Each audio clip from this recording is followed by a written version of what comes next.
And joining me now is Shiri Fein-Grossman, member of Forum Dvorah, former head of the Foreign Policy Branch of Regional Affairs in the National Security Council. Thank you for joining us. Hi, Sivan. Thanks for having me.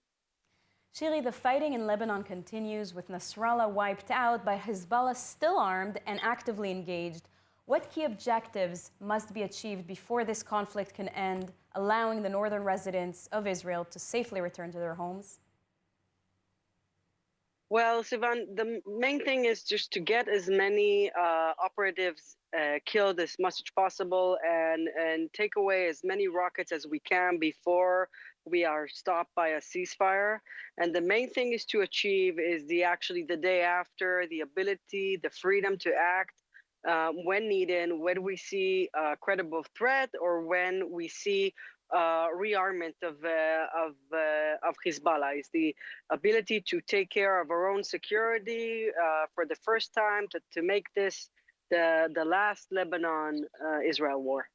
What are the realistic chances of a ceasefire being reached in the coming weeks, in your opinion? And if one is agreed upon, can it truly be trusted? I think it's very reasonable. Trump's being elected in the U.S. has a great sway over Iran and its policy, and they're the one basically now calling the shots. And I think enough pressure.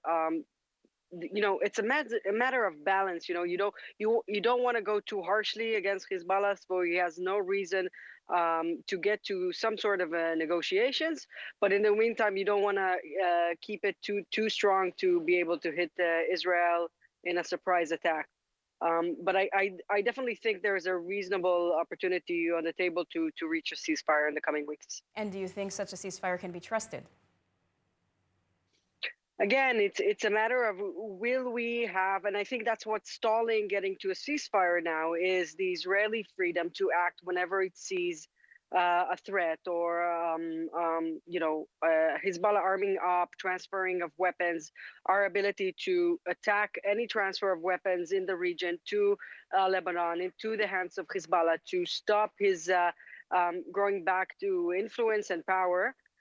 Is the main criteria that needs to be achieved here. It's not a matter of just what we will gain until after. The main thing is what will happen the day after. Will Israel be able to maintain its own security for the first time? Israel's new defense minister, Israel Katz, mentioned disarming Hezbollah as a potential goal. Do you think this was something he said without thinking, or could it be a serious war objective? And if so, how feasible is that? Yeah, Israel Katz is the new Minister of Defense, and look, I'm not so sure. I think if I have to read anything to it, there's a lot of objections with people that are in the northern border, that on the 2-kilometer radius from the Lebanon border, saying, "Hey, we don't want another war.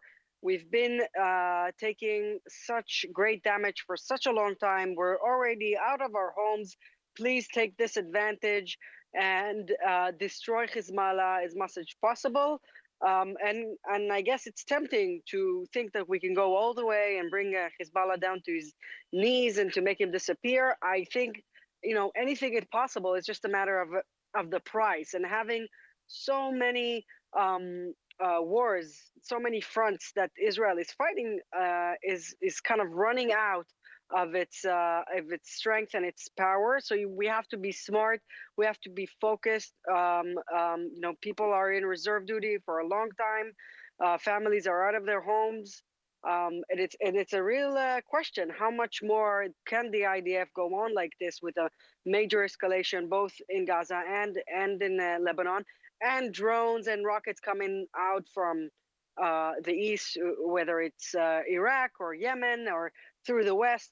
So it's a lot to take on a society and an economy, and this is really the challenge that the Israeli government has to balance. And turning to President-elect Trump, as someone with deep expertise in Middle Eastern diplomacy, do you believe his presidency could create new opportunities for normalization between Israel and the Arab countries around? I think it's the greatest opportunity we will see in our lifetime, perhaps. But it really depends on how much the Trump administration is willing to deter, not just deter Iran, but to really cause substantial damage to the Revolutionary Guards forces, to Iran's army, to Iran's air force?